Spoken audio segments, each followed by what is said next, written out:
You ask Tiger to solve. This deals with linear equations with one unknown.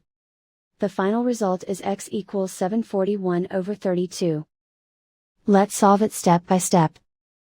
Simplify the expression. Expand the parentheses. Simplify the arithmetic.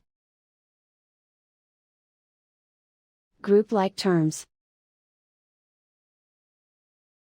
Multiply the coefficients. Group all constants on the right side of the equation. Add 736 to both sides. Group like terms.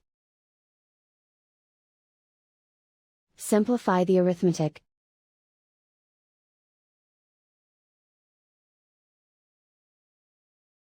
Isolate the x.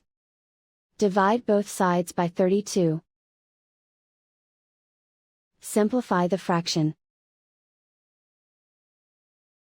And so the final result is x equals 741/32.